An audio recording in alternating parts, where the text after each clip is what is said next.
Welcome to the Modern Renaissance Man Show. I'm Ben Copeland, the Modern Renaissance Man. Tonight we're going to do something a little different. We're going to do sort of the annual soap show. It's been about a year since we've done one, and I've had some friends that say they'd sort of like to see some soaps again that I've done in the past. So basically I'm going to edit in some of the previous ones and bypass the normal monologue and a soap for this show. So you'll see some from the past, and hopefully they're as thought-provoking for you as they were for me in writing them. And as I usually do at that point in the show, I step up and start with the more serious side of the show. Stay tuned. I'll be right back for the closing. Hope you enjoy it. The issue I want to address tonight is a national rail system. Here in the midst of 2006, I'm watching gas prices grow weekly. I can't keep up with what the price is, and you probably can't either. And by the time you're watching this, you're probably paying $3 or greater a gallon, I'll bet by now, maybe even 3.5. Who knows where it's going? A national rail system. Let's go back to having rails in the country. What we could do is we could reduce the traffic on the highways by creating a rail system that would run on the interstates. We've already got the land, you got the slabs, you basically put down rails, and you can go from North Carolina to California, and from the southern parts of the countries to the north, without having to buy land. We've already got it. Put rails on the interstates. Think about how safe it would be. You no longer have itty-bitty little cars driving with, or that many of them driving with big tractor trailers. Give people opportunity to go across the country, see more of the country, not have to drive. For those of you people that particularly like to imbibe, then you don't have to worry about driving under the influence. You just catch the rail and you go and have a real pleasurable ride all across the country. National rail system, we need to look at that. Think about the jobs that will get created. We talk about needing jobs in this country. If we're actually going to have a larger immigrant workforce, this is a great way to put in good use. We can build the national rail system. Then after we build it, well, we have operations of that system. So we have maintenance and more lines as it grows. Then we have the people who have to run the trains. We'll have lots of jobs. FDR, come back alive, we can do a national rail system. Think about it, a national rail. And that's the way I feel.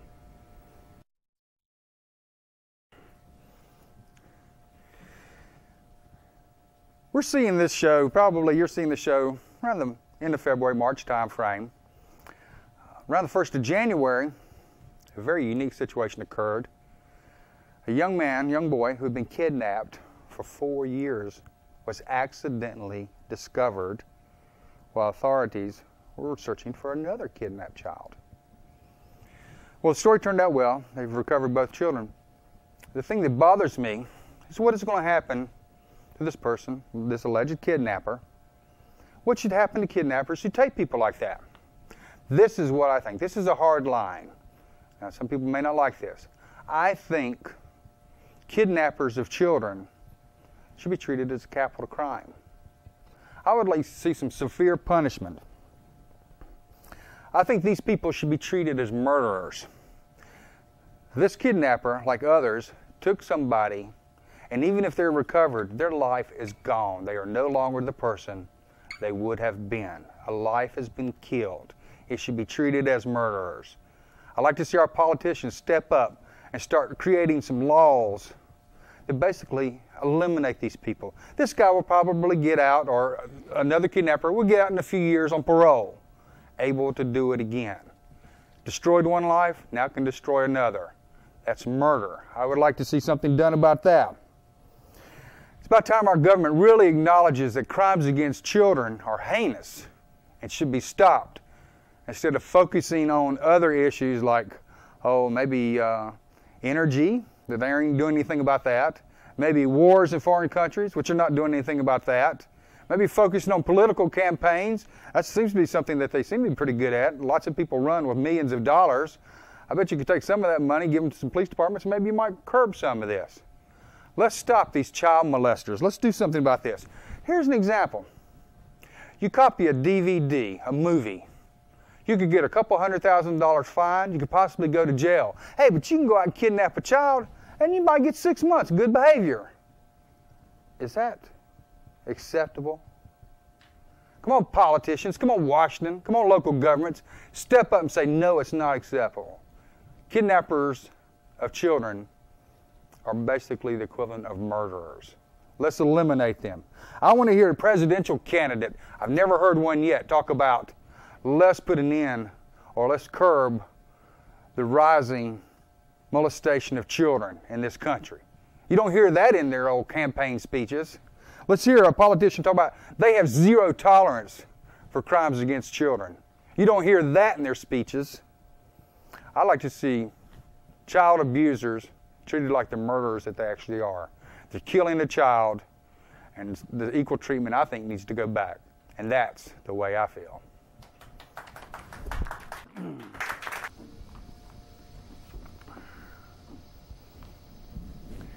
I have a topic tonight that's very serious for me. And I'm getting really fed up actually thinking about it because I don't know what to do with it. And the topic is child abuse. Child abusers, my opinion is basically this. Shoot them, hang them, gas them.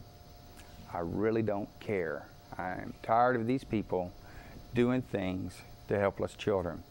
Part of my anger stems back to when I was a paramedic at 20 years old. I saw the remains of an abused child. I was livid to the point that I was worried that I was thinking mean thoughts that were comparable to the abuser. And I came up with that, basically just get rid of these people. Just get rid of these people. I don't need to be caught in that anger. Let's just get them out of the world. You know, when a child's abused, there's a very high chance that they'll turn right around and become an abuser. Our politicians don't put a whole lot of weight on this, but think about it. They just destroyed a life. They've murdered a life when they've abused a child. Now, here in April when we're filming this, I'm reading about this big ring of pornography with infants on the internet. Hang these people if they're in Texas. You have the right to hang people. Get these people out of the world. I'm tired of this. I want to see our politicians get off their rear ends and stop child abusers. Let's put them away forever. Let's put them out of this world. Especially the repeat offenders, it should not happen. I'm livid, and so should you. Write your Congress people. Talk to these judges. Let's get these people out of our lives. Thank you, and that's the way I feel.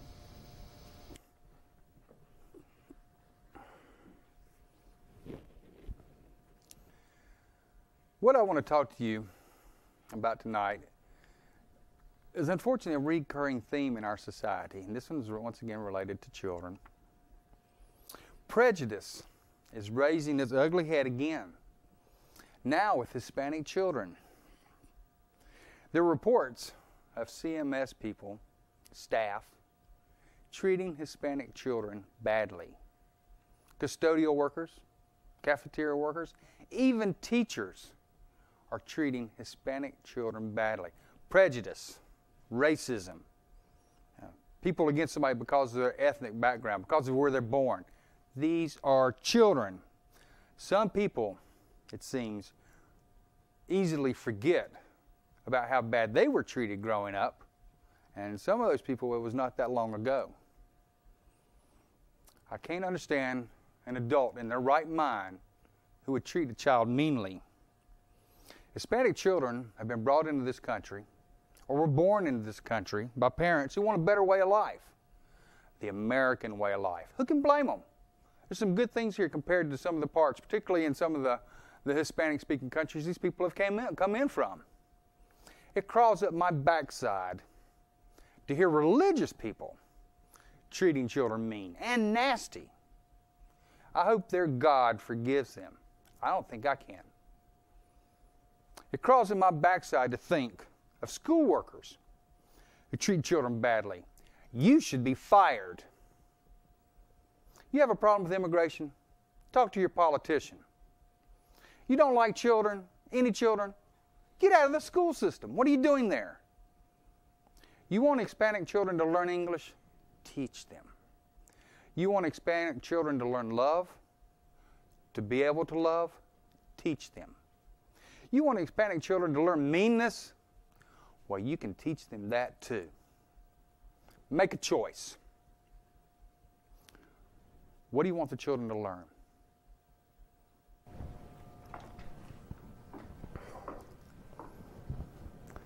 Tonight I'm going to take a little lighter stance from some of the serious social issues I usually like to address. This one has a little bit of bearing to a large amount of the country. Social Security. Where is it? I've been hearing about for 30 years that we got a problem with Social Security, running out of money. Who's doing anything about it? I've not yet heard anybody really doing anything about it. I've got the solution, and you're going to hear it here first. The solution to helping the Social Security system.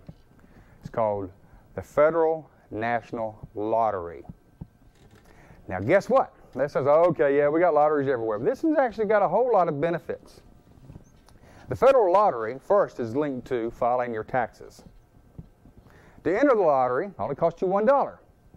You have to file your taxes by April 15th. No extensions.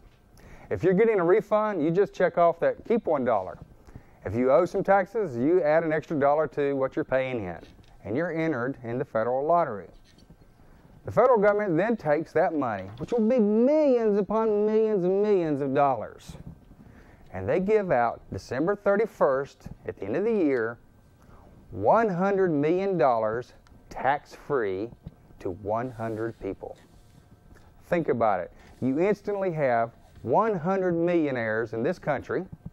You have all the interest that is accumulated from all the extra taxes they're going to collect because of people who are going to jump in to spend their $1 on getting $1 million. So you get all that extra revenue coming in. So we can fund the Social Security system without any problem. Tax revenue goes up. We'll have people paying taxes that have probably been escaping for years trying to catch up just so they can enter the lottery. You make it such that only one person in their lifetime can win. So you don't get duplicates. They can distribute it across the states equally, however they want to do, based on per capita. Create 100 millionaires. Those 100 people are going to turn around and take that $1 million, and some of them are going to just burn it off in a month, and some of them are going to invest it, and some of them are going to start businesses and create jobs and create more money. The whole system will benefit. The revenue can be targeted right off the bat to support the Social Security system. The amount of money that will come in will be enormous. And let alone what you think you're going to do for 100 people on December 31st. Now, you get your name called on TV, and next thing you know, you're going into New Year's Day as a millionaire. I don't think of a much better way to start my year off with a $1 million cash type of thing. The Federal Lottery, it'll bail out the Social Security system. Think about it. It's the most creative thing I've heard anybody say, even if I take credit for it myself. Thank you, and that's the way I feel.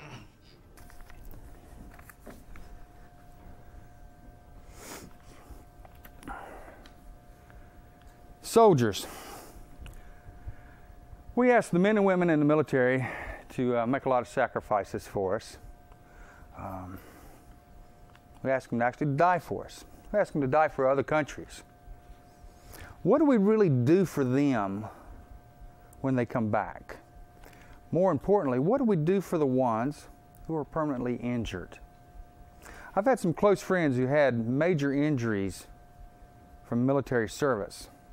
Their lives are completely disrupted, beyond what the average person who's never been in the military, or particularly injured in the military, could imagine.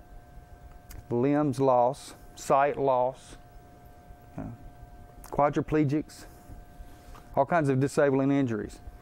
I would like to see the government show the men and women in the military how much we appreciate their sacrifice by creating a new policy. And this is what I call this policy: lost opportunities for surviving soldiers. In this policy, this new program that I'd like to see implemented, if we can spend millions of dollars on a missile, let's spend $1 million on a man or woman who lost a leg, maybe lost an arm or lost an eye, serving this country. I see too many military people on the streets after war because they can't get a job because they lost their leg or they lost a hand or they can't see. Maybe they're permanently blind both eyes. They have to go to a VA hospital for a little bit of help. and not much at that. They have to settle for minimum wage or less because they can't get a regular job because they've lost an arm or a leg. This is my proposal. We should have insurance on the military people. The federal government should cover them. You lose a leg, you get $1 million cash free. You lose an arm, you get $1 million cash free. You lose sight, you get $1 million at least cash free. You should not have to suffer anymore for what you've already suffered. Our government needs to take care of our men and women who are out here fighting for whatever cause.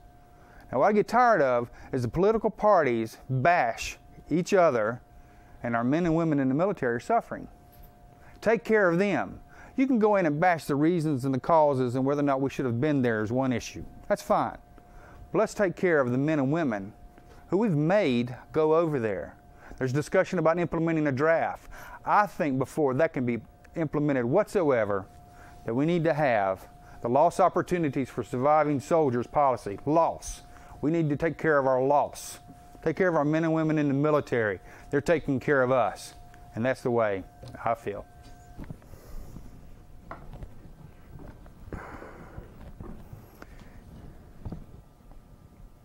What I want to talk to you tonight is a growing threat in our society that I think our politicians are way, way, way behind in addressing.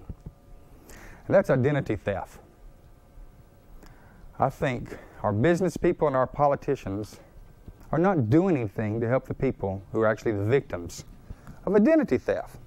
I think identity theft should be considered a life-threatening crime for what it does to people. People have their lives messed up for years. Credit hassles, caller harassment, threatening letters for stuff that has nothing to do with them other than maybe somebody stole their Social Security number. Somebody got their name, got their address. Happens all the time. They go out and open up all these accounts at places that, oh, we don't open accounts on Social Security numbers. Yes, they do. Yes, they do. It's proven. There's lots of people that do it when they steal people's Social Security numbers, steal people's IDs, and they open these accounts. Then they only charge a certain amount of money because they know the companies won't prosecute because it's not worth paying a lawyer $250 an hour to prosecute somebody who's only stolen a couple $1,000 in merchandise. So they don't care for the victims. The police hands are tied. If there's no crime, if there's nobody charging for theft and not paying the bills, the police can't do anything. The individual, the only choice they might have is a civil lawsuit. They have to pay the money, go to court, and try to prove that their life's abused by this person, even though there's enough documented evidence, generally from the various companies, to actually prosecute this person. They don't do it. And you know why they don't do it? Here, I'll give you the reason why. Rich people and politicians don't get their identity stolen because it'd be too easy to trace. So you take your Dan Clodfelters and what's her name? I don't even like. Who's our senator or whatever? She used to be the Red Cross. No. Oh, you know. Anyway, I'm sorry. I get off on Dole. That's it. Dole. She moved back. And people talk about Hillary Rodham. She moved back to North Carolina just so she can be a senator. What's the big to do there? Nobody's going to take their ID because you're going to know who it is. So they steal John and Jane Doe's ID, run up a bunch of bills. John and Jane Doe's life is basically messed up for years, if not forever, because it's on their credit history, and nobody does anything about it. The closest thing I ever heard of somebody actually willing to possibly take action, get this, was the Postmaster General for mail fraud. The police weren't doing anything. The politicians aren't doing anything. People's lives are being destroyed. I would like to see a minimum of a felony charge automatically against these people for identity theft. I would like to see 1-year jail sentence for taking somebody's ID and basically destroying their lives. I would like to see the FBI come in and do something about these people. They say they're going to prosecute you for copying some DVD, so somebody's ain't making money, but they ain't doing nothing for identity theft. Come on, FBI. People's lives are being destroyed. You know, let's hear some real laws about this. You know, surely it's not a money issue. Ha ha ha. Identity theft. It should be a serious crime. It should be a felony. It should be considered assault. And that's the way I feel.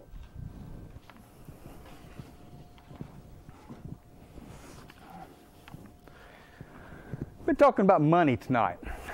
The issue I want to talk about is about U.S. money. We talk a lot about terrorists. I hear the Democrats like to bash the Republicans, particularly George Bush. He's not doing anything. He's not doing anything. We need to get out of these countries. He's not doing anything. But you know what I don't really hear? I don't hear any suggestions. Here's the suggestions for these Democrats. Here's the suggestions for these rich conservatives who don't want to spend the money to help these countries that people are getting killed anyway, because they just want to spend the money, and the liberals just want to hug them. Neither one's working. But let's take it back to the money issue. Most of these countries that we have terrorist problems with, guess where they got the money? They got it from the United States. Look at Iran. Oil money. They got it from there. And I'm going to skip the diphthong there for those people that want to correct my English. Oil money from Iran. Oil money from Iraq. Oil money, Venezuela. Money going into Indonesia. We're spending fortunes into these countries that hate us. They're using our money to terrorize us. Let's think about it. If it wasn't for energy and us spending the money in these countries, they may not have the money to be the terrorist. Osama bin Laden, where do you think he got his big bucks at? From Saudi Arabia, basically. Yeah. Where did they get the money from? From selling the oil. So guess what? We're subsidizing terrorists in the United States. Take that to your politicians. How about your Democrats? How about your Republicans? If you don't do something about energy, then you're paying for terrorism. You're to blame. And it's not my bad stuff. This is your fault stuff. Own it. Get out of the office if you're not going to do something about our energy policy. We're dependent on oil, and basically we're paying money to terrorists, drug cartels down in South America. Basically, we're subsidizing them. We're giving them lots of money for the oil in Venezuela. Hey, guess what? They got all kinds of dope deals going on down there. Hey, that's U.S. money going in down there. Let's just subsidize some dope dealing while we're at it. Hey, we can buy some oil. We can subsidize some dope. Hey, and we can also get some terrorists going. So let's all get stoned and blowed up. Hey, come on, people. It's about time Washington woke up, did something about the energy instead of a lot of lip. I've been hearing this lip since the oil crisis in the 70s. You haven't done anything yet. And if you don't do anything soon, we won't have to worry about it. There won't be a crisis because there may not be many of us standing around. Just take a look at the exploiting of weapons that's going on now because you're not doing anything. Come on, politicians, get off your laurels. Let's do something about this energy crisis. Quit giving money to the terrorist. And that's the way I feel. Okay. My name is Benjamin Copeland. I'm the modern Renaissance man. I'm the creator, writer, and host and producer of a CMPAC show of the same name. I want to speak to the issues that were implied that we may consolidate, actually, the station. I want to present my support for the existing CMPAC Board of Directors, the Executive Director John Petrie, and the staff by sharing with you two results that go far beyond freedom of speech. These results are the community diversity that exists under the current CMPAC structure and the dreams that are achieved through it, too. The first is diversity. The crew for my TV show are volunteers. They are black people, they are white people. They are Hispanics, they are Anglos. They are short, tall, large, and thin. They are right-wing religious, and they are religious and different. They are old and young. They work together, they laugh together. I've never seen such a diverse group of people come together like this without political or social cause before. CMPAC not only provides for, but encourages this type of environment. I believe changing the CMPAC structure will severely damage this unique situation. Diversity, don't kill it. Dreams are the second result. The CMPAC environment fosters achievement of dreams. Not only do people achieve their personal dreams working on and being on television, they freely help others achieve these dreams too. 30 years ago, I gave up a dream to go this way. Last July 1st, it became a reality. I have my own show. Nothing personal, but I don't believe this council can combine CMPAC into a government organization and get that same result. CMPAC, without political agendas, hidden or otherwise, and with our government bureaucracy, can and does provide a place for people to live out their dreams. Any resident of this city, any type of person can go there and live their television dream. They don't have to know anyone on the board. They don't have to know a council member. They don't have to know a government worker. They just show up, take the training, and have fun sharing each other's dreams. Governments don't achieve free will diversity. People do. Support it, don't kill it. CMPAC fosters creativity, community, free speech, education, diversity, and dreams. Support it, don't kill it. Keep CMPAC intact. Once again, I'm Benjamin Copeland. I have a show called The Modern Renaissance Man. Love to see you there. Thank you. Well, I hope you enjoyed a little bit of a serious show tonight with the Soapbox Special. It's good to do this once in a while to sort of rehash the issues that I think they're important to me, and I think hopefully are important to you. And we'll probably revisit doing this again maybe in another year or so. There's a lot of important issues, a lot of good ways to communicate how we need to improve the world. I'm Ben Copeland, the Modern Renaissance Man. I want to thank my crew, the camera people in particular, for helping put on this show. Without them, it wouldn't happen. Dano, my director. Dean Smart on audio. Jennifer manages the green room, and Kate S. Copeland does the Roman host cam, which we didn't really see any of tonight because we just filled it all with the soaps. Anyway, once again, Ben Copeland, have a great evening. And with that, we'll turn it over to the musicians.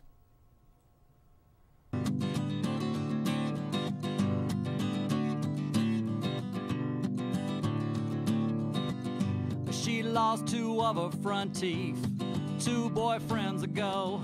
She's raising the baby daughter of her 17-year-old. And her latest living quit his job, said the boss man was a jerk. So she's pulling double shifts at the Circle K, 'cause somebody's got to work.